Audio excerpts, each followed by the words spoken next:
All right, welcome. Today, we're diving into something you almost never get to see, a full-blown roadmap to spiritual liberation. We're going to break down the entire journey, starting from square one as an ordinary person, all the way to the ultimate goal of arhatship. So, let's just ask the big question right up front. What does this path actually look like? If you think about it like a massive mountain climb, what are the different stages? What kind of challenges are you going to face? And what's really waiting for you at the peak? Let's get into it. And there it is, the summit, arhatship. This is the end goal, the whole point of the climb, a state of total liberation from the endless cycle of rebirth. You've got to keep this in mind, because every single step we're about to talk about, it's all designed to get you right here. Okay, so how do we even begin to wrap our heads around this? Well, the source material gives us a fantastic map, breaking the whole expedition down into 3 clear stages. You can think of it just like climbing a mountain. The lower stage is where you set up base camp. The middle stage is the hard part, the ascent itself. And the upper stage? That's the final breathless push to the summit. You know, you don't just show up to Mount Everest and start climbing, right? No, you got to prepare, you got to acclimate. And that is exactly what this foundational lower stage is all about. This isn't about getting to the peak yet. It's about building the physical, the mental, and the ethical foundation you need to even survive the journey up. And, wow, just take a look at this checklist for base camp. This is not your average weekend meditation retreat. We're talking a complete, top-to-bottom overhaul of your entire life. Upholding precepts, clearing out old karma, mastering the full lotus, which is incredibly difficult, and even rewiring your body's energy flows. It all builds up to reaching the first dhyana. And that is your ticket to begin the real climb. And just in case you thought any of this sounded easy, let's be real clear, it is not. The text makes a special point of saying that just unblocking the body's meridians is a huge challenge. Get this, it says doing it in 3 years is considered fast. So this is a marathon, not a sprint. Okay, now here's a really interesting pitfall, a classic trap on the path. It's possible to reach this super pleasant state. It's called sitting in forgetfulness. And the temptation, because it feels so good, is to just stay there. But the text warns that this is a dead end. You could literally sit there for a lifetime and make zero progress. The whole key is to recognize it, snap out of it, and keep on climbing. So, assuming you've done all that incredible groundwork, you've built your base camp. Now, and only now, are you actually ready for the main event? This brings us to the middle and the upper stages, the real ascent through these higher and higher states of consciousness. This chart here, it's basically the rest of the map. The middle stage, that's your journey through what they call the form realm. This means mastering 4 different levels of deep meditation, the dhyanas. Then you hit the upper stage.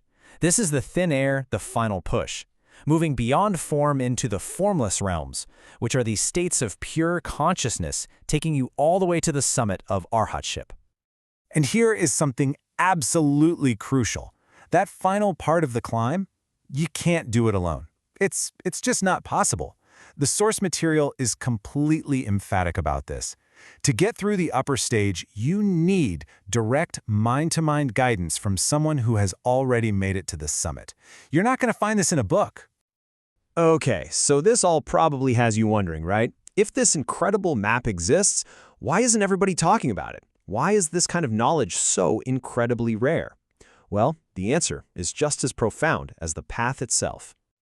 So first, let's just get some perspective. Think about every single person on the planet. The source material puts that number at over 6 billion people. That's a lot of potential climbers. Now, out of all those billions, take a guess how many people have reached the 4th dhyana, which is just the start of the upper stage. The text says we're talking a few hundred. Not thousands, not millions, a few hundred. That's it. It's absolutely mind-blowing. So what's going on here? Why so few? Well, it's not an accident. First off, finding a real, authentic teacher is like finding a needle in a global haystack. And even if you do, these higher teachings aren't just given out to anyone. You have to be part of the lineage, and you have to pass some serious tests on your character and your spiritual grit. And here's a word of warning, straight from the source itself.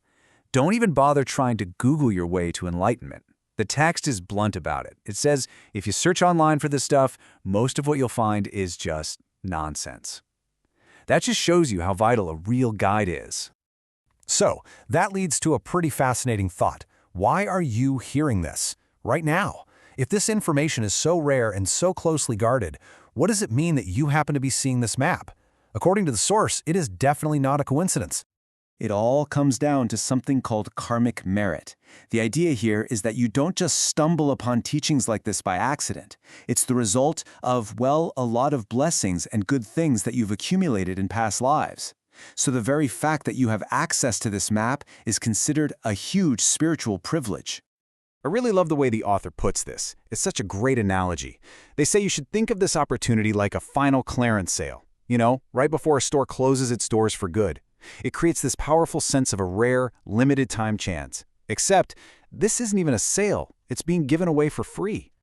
So let's boil it all down. What's the bottom line here? The path is hard. There's no question about it. The knowledge to get there is unbelievably rare and protected.